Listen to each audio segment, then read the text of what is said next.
महाराष्ट्रातील निवडणूक निकालाबाबत सीएसडीएस संचालक संजय कुमार यांचं खळबळजनक ट्विट। महाराष्ट्र निवडणुकीची आकडेवारी देताना चूक आणि गडबड झाली, संजय कुमार यांची पुढारीला माहिती। राज्यातील पूरस्थिती नियंत्रणात, मुख्यमंत्री फडणवीसांची माहिती। एनडीआरएफ आणि एसडीआरएफ अलर्टवर, नुकसानग्रस्त भागाचे पंचनामे करून मदत देणार, फडणवीसांची घोषणा। मुख्यमंत्री फडणवीसांनी ठाकरेंवर फोडलं मिठी नदीच्या पुराचं खापर। मिठी नदीत गाळ काढण्याच्या नावाखाली घोटाळा, फडणवीसांचा आरोप। मुंबईत पुढील काही तास पावसामुळे सायन, हिंदमाता, किंग सर्कल आणि अंधेरी सबवेमध्ये साचलं पाणी। महत्त्वाच्या कामाशिवाय बाहेर न पडण्याचं मुंबईकरांना आवाहन। मुंबईत समुद्राला मोठी भरती, गेटवे ऑफ इंडिया परिसरात महाकाय लाटा। मरीन ड्राईव्ह समुद्रकिनारी देखील लाटांचा तडाखा। मुंबईतील मिठी नदीत तरुण पडला, पवईच्या फिल्टरपाडा परिसरातील घटना। तरुणाला वाचवल्याची स्थानिकांची माहिती। मुंबईतील सर्व शासकीय निमशासकीय कार्यालयांना सुट्टी, तर खासगी कंपनी कर्मचाऱ्यांनी वर्क फ्रॉम होम करावे। मुंबईत पावसाच्या रेड अलर्ट नंतर प्रशासनाच्या सूचना। ठाण्यात सलग दुसऱ्या दिवशी पावसाची संततधार, वंदना डेपो परिसरात साचलं गुडघाभर पाणी। स्टेशन रोड मुख्य बाजारपेठेला तलावाचं स्वरूप। कळव्यात प्रवाशांचा रेल्वे ट्रॅकवरून प्रवास। नवी मुंबईत रात्रीपासून पावसाची संततधार, वाशी, सानपाडा, कोपरखैरणे, नेरूळ, खारघरला पावसाने झोडपलं। एपीएमसीत भाजीपाला फेकून देण्याची वेळ। कल्याण डोंबिवलीत 4 दिवसांपासून पावसाची संततधार, पावसामुळे रस्त्यांना तलावाचं स्वरूप। अनेक भागातील रस्ते पाण्याखाली, घरांमध्ये पाणी शिरल्याने नागरिकांचे हाल। 4 दिवसांपासून वसई विरारमध्ये पावसाचा धुमाकूळ, पावसामुळे सखल भागांमध्ये साचलं पाणी। पाण्यातून वाट काढताना नागरिकांची तारांबळ।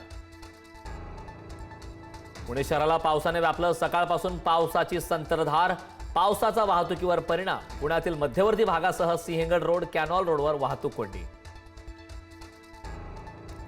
मराठवाड्यात पावसाचा कहर, 1000 गावांमध्ये अतिवृष्टी। नांदेड जिल्ह्याला सर्वाधिक फटका, 8 जणांचा मृत्यू, 200 जनावरं दगावली। 450 घरांची पडझड, तर सुमारे 3 लाख हेक्टर शेती पाण्याखाली।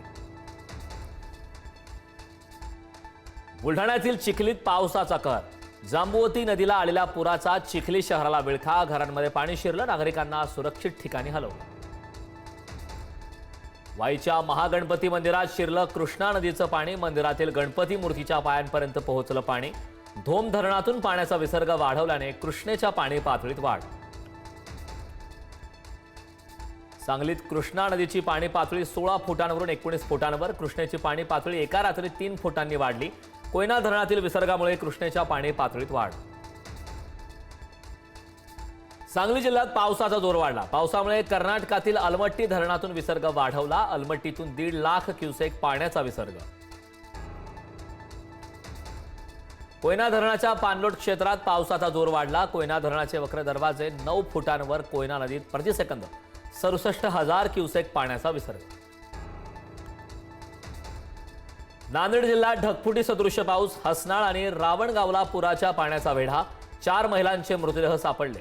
भारतीय सैन्याकडून मदतकार्य सुरू। नांदेडला आजही पावसाचा ऑरेंज अलर्ट।